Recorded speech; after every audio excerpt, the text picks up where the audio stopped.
Hi there. I am going to continue to move through the analysis of my recent transmission, Angels on Earth, Your Time Has Come, Illuminati's Last Stand, March Equinox 2017. If you want to go back to previous videos that are the beginning of this analysis, then the first one is the false narrative, the light behind the scenes, and then part 2 is constructive mind, the tide is turning. So the next piece that I'm going to look at for an analysis is this new energetic is lighter in frequency, created by lighter emotion within the collective consciousness grid. Yet due to the understanding of anchoring and grounding within these warriors of light, the lighter emotions have settled, if you will, forming a geometric network or matrix around the planet Earth. So the first line here is self-explanatory. This new energetic is lighter in frequency, created by lighter emotion within the collective consciousness grid.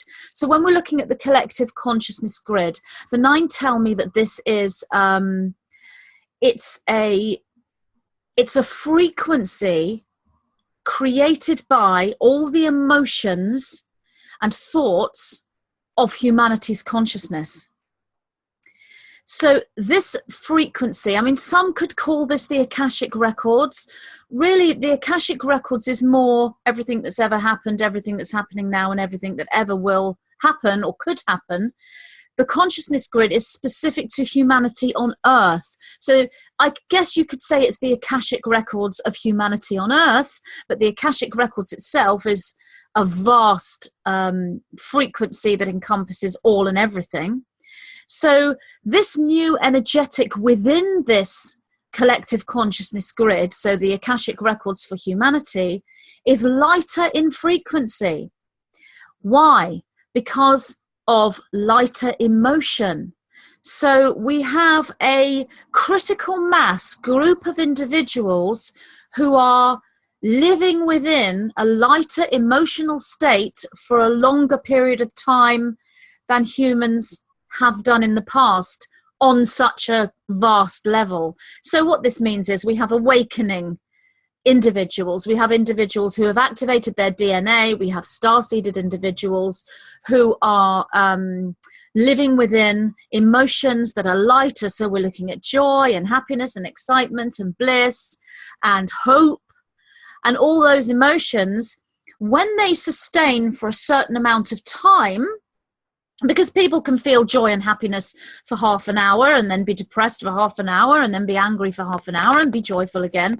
It's when an emotion is there for a sustained period of time, and that period of time will be different with each person depending on their reality. But when it reaches a certain period of time, it sets as a code within that matrix field, and it creates a vibrational match within that individual's reality. And that vibrational match is the frequency that's within this collective consciousness grid. So there are a lot of people now on this planet that are feeling lighter emotions for sustained periods of time. And this has reached a critical mass level, which is why it's affected the collective consciousness grid. Due to the understanding of anchoring and grounding within these warriors of light, the lighter emotions have settled, if you will. So what we have here are spiritually aware individuals, and you know, these individuals don't have to have taken a spiritual path. They can be working with mathematics or science or a religion or any path. It's the way they are as a person. But the majority of these individuals will have spiritual awareness. So what they're doing is they are anchoring those higher emotions. Well, what does that mean? Well, consciously, we could have spiritually aware individuals actually going through the process of consciously anchoring those emotions. They may create a joyful emotion within them and do some yoga to anchor that into their physical life, or they may create some kind of incantation in the food they eat or the smoothie that they've just made, or they might be working with crystals or they might be standing barefoot on the earth and literally drawing down energetics on a conscious level through their body, through their feet. All of that can happen. But really what this is individuals who feel joyful, happy, blissful, hopeful, and are bringing those emotional states into the actions they take. So they're making decisions based on those emotions. They're taking jobs based on those emotions, or moving into relationships based on those emotions, or starting a family, or whatever it may be, opening a new business, going out and buying a dog, going on holiday. What I mean is they are making decisions based on those higher emotions. And when you make a decision based on the lighter emotion that's been sustained and has set as a code within your reality creates the match to that higher emotional code within the matrix field. And therefore you will base decisions on that, because that's your reality. You're basing decisions based on the reality around you, and that reality around you is no longer a false narrative. It's a clear narrative, as it's a reflection from the higher emotions. So when you do that, when you live your life based on that reality that's a reflection of those higher emotions, that settles. And according to the 9, it forms a geometric network or matrix around the planet Earth. So when they show this to me clairvoyantly, I'm seeing a completely different grid around the planet Earth than the one that was there 10 years ago, even. Certainly 50 years ago. It's a different geometric structure. It's much lighter in its color, in its formation, and within it, it has access to higher dimensions. So I'm not saying that this higher dimensional state was not achievable 10 years ago or 20 years ago. It's been achievable since the beginning of time on this planet, in these smaller groups, or through individuals that have taken these ascension paths in life. For example, the person we know as Jesus Christ is just one example, took that path, and there are many that took that path. But what's different now is that these individuals are doing this collectively, and that these experiences that one goes through on an ascension, within an ascension path, these experiences are being gone through in critical mass energy, which means that when the experiences are experienced by that amount of individuals, or the critical mass is really based on their energy field, it affects the reality of the global world. These individuals, some of them did affect the reality of the globe, especially the person we know as Jesus Christ, and there were others. Of course, anyone taking an ascension path will affect the greater reality. But there are more people now than ever before on this planet within the time period we're in, and that's a whole other story. There are other civilizations and other time periods, but within this time period, critical mass has been reached, and the ascension process within this time period is unique in how it's progressing. It's unique because it is progressing in an organic, natural way, despite the inorganic, unnatural interference that's there to try to prevent it. The prevention of that hasn't worked, which is why the Illuminati are taking their last stand, which is the title of this transmission. So we have a geometric network or matrix around the planet Earth that is a direct response to these grounded emotions, the actions individuals are taking based on higher emotional states. The service to self constructed matrix has been one of entrapment. Whilst this has allowed for intense polarity experience, the growth amongst humanity as such that they are ready to graduate to the next level, if you will, one that needs far less polarity for growth. So that's all self-explanatory, but I'll go through it. So we've got this service to self constructed matrix. We've got this illusory, false narrative structure that the service to self individuals have deliberately created, using the system, using the health service and the media and the political system and the food chain and the education system and everything, to create a matrix, a constructed matrix that's a false reality, a false illusion. So it's been one of entrapment, and the reason why it's one of entrapment is because it creates a false narrative, it creates a false reality. So individuals base their decisions, their life decisions, on this reality around them, which is a lower vibrational reality. It creates lower vibrational emotion. So lower vibrational emotion sets within this matrix grid and creates a reality as a vibrational match to it. So this is changing. And for those individuals that are experiencing the lighter reality, it's changed already because we have a new geometric structure. So whilst this has allowed for intense polarity experience, so yes, it's been useful, I guess, on a soul level, when an individual soul is taking a path of individualization from separation, going as far away as it can from source, to this absolute separation.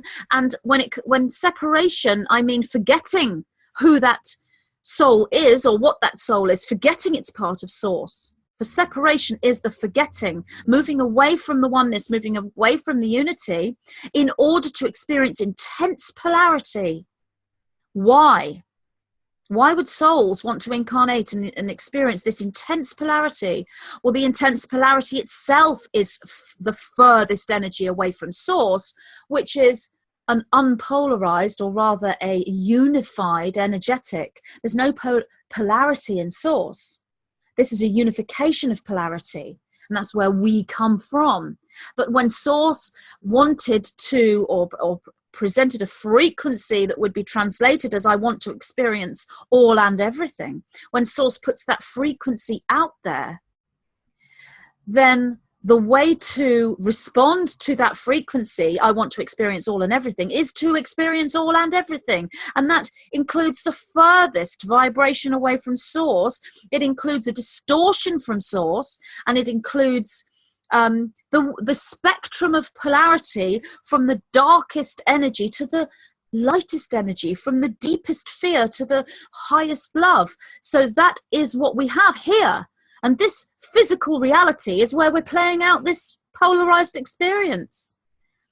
But of course, within that wanting to experience all and everything that you want to experience as you are source, you are the one who projected this frequency, this desire to experience all and everything. Why? Because you, when you were source, wanted to know who you were and what you were. You wanted to know if you were conscious. You wanted to know if you existed.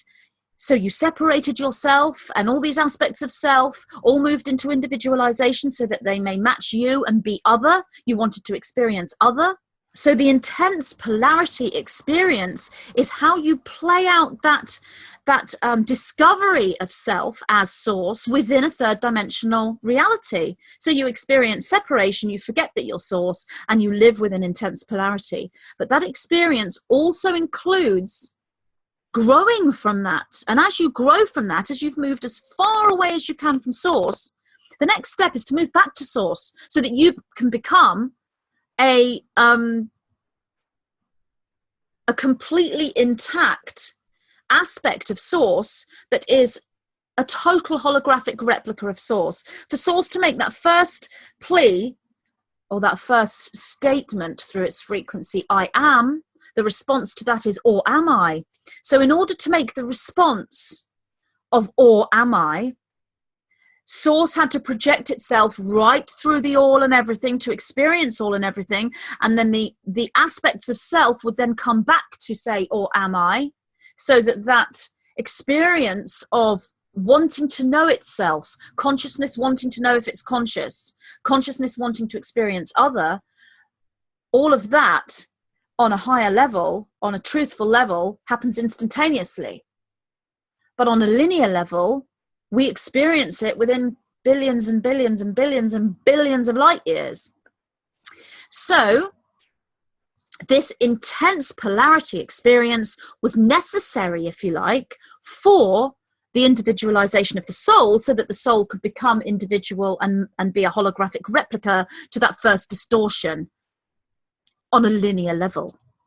The growth amongst humanity is such that they are ready to graduate to the next level. So we have humanity now. They've moved to this far, far away from source, this intense polarity, this total forgetting, and now they're moving back. That's what the ascension process is.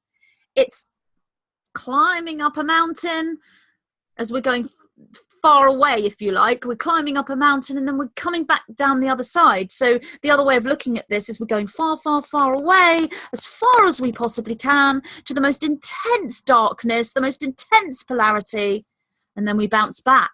We're now on the incline. If we see it in a sort of a mountain metaphor, where we've reached the pinnacle and we're now coming down the other side, because source is over here. So this is where source is not, and this is where source is. And within this evolutionary experience that we experience on Earth, we're going up this mountain to this pinnacle, which is the ascension process, 21st of December 2012, and then down the other side, back to source. So the other metaphor, the other geometry to this is moving away from and back to. It's like a boomerang effect.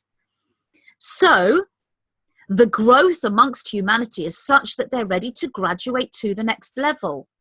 So they don't need this intense polarity anymore, because critical mass has been reached regarding the learning that can take place with this intense polarity. So they've got that learning now on a linear level to project forward to that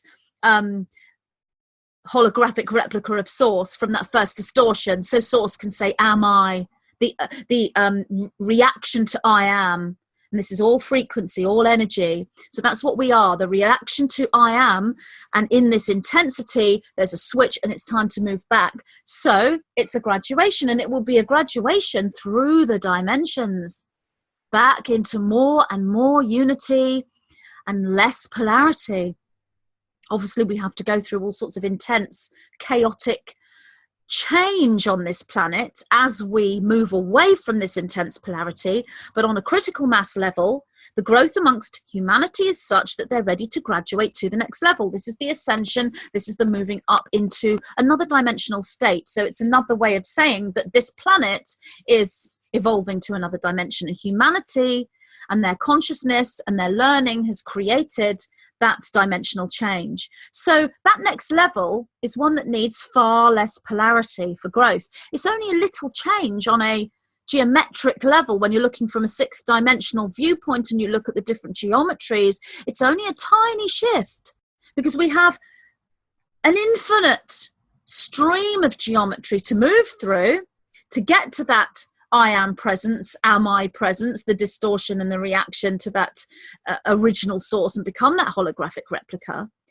There's an infinite reality of geometry to move through that sixth dimensional field to get there.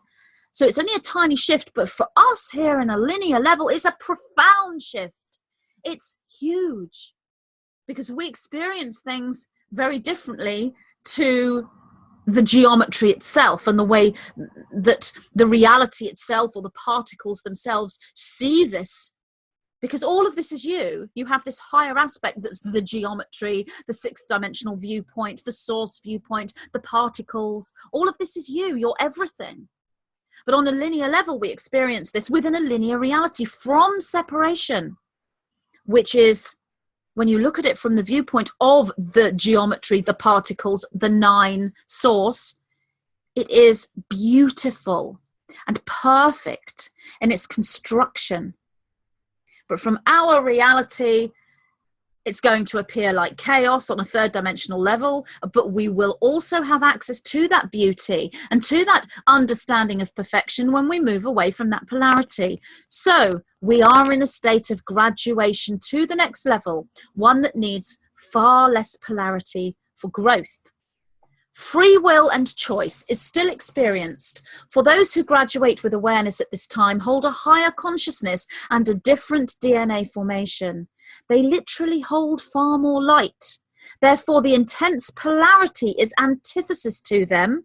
They will gravitate towards polarizing light formations rather than a light-dark presentation, if you will. So the 9 here are talking about the polarity that one experiences within the higher dimension and the higher reality.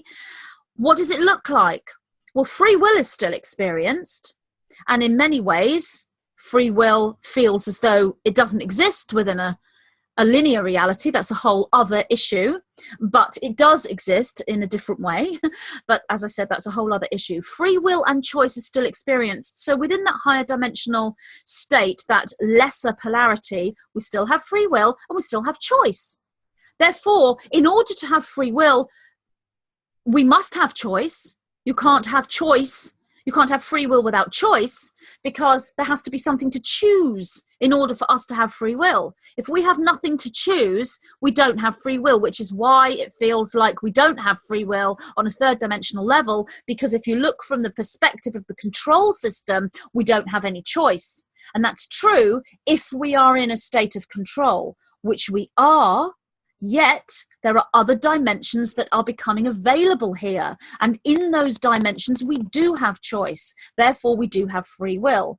Another way of looking at that is the closer we get to our blueprint, the closer we get to our reality, we don't have free will because we're living a prearranged blueprint.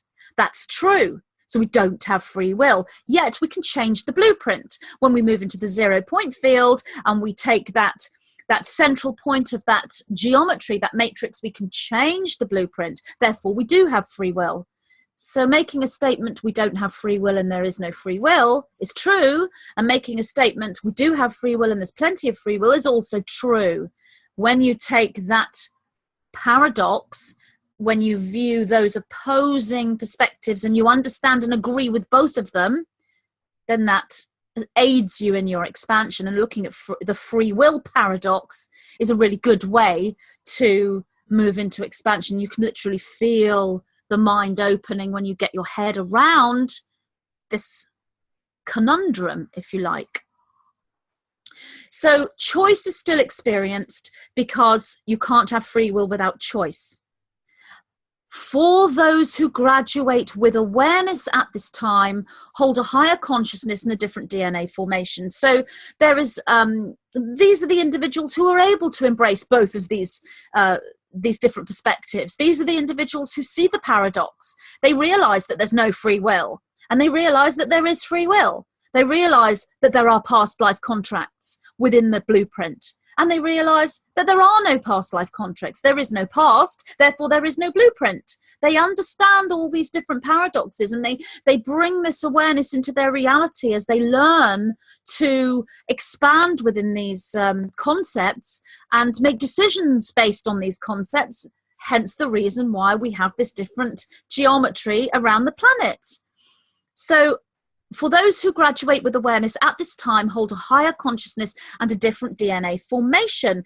They hold a different DNA formation because they hold a higher consciousness. When they move into the higher consciousness and they embrace the paradoxes and they agree with the opposing perspectives and they move into expansion, that creates a higher consciousness, and in turn, therefore, activates the DNA into a different formation. But it's also true to say that the DNA activation forms into a different formation, and that in itself creates the ability to have a higher consciousness and to view the paradox and to embrace the opposing perspectives. It's all happening at once.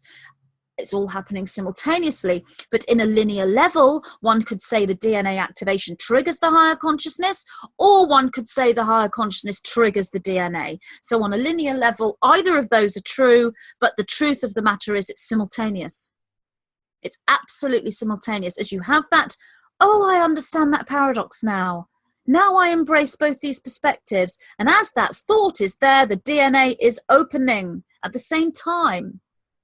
They literally hold far more light, therefore the intense polarity is antithesis to them. And any starseed, light worker, healer, aware individual will tell you that intense polarity is antithesis to them. They recoil from that intense polarity. They do not need to see this difference between this love and this unity and this absolute separation and destruction, the opposing energy to ascension, the descension, the devolution, the darkness. It's antithesis to them. They don't need that polarity anymore. Their soul has already experienced the learning that they needed to learn from that polarity. They are ready for different polarization to make different choices. They will gravitate towards polarizing light formations rather than a light-dark presentation. So what does that mean? At the moment, or rather previous to this critical mass period that I'm talking about, the presentation energetically through polarity is light and dark. Light, dark, black, white, fear, love, hot, cold. Intense polarity, intense opposition, intense contrast. So what they're gravitating towards is polarizing light formations. So we've got sort of this light and this light. So I'm trying to think of a metaphor here. I mean, one would be love, light, and light, love. I'm trying to look at the color rather than black and white. We'd perhaps look at red and blue, or different spectrums, you know, this part of the rainbow and this part of the rainbow. They're the same, but they're still polarized.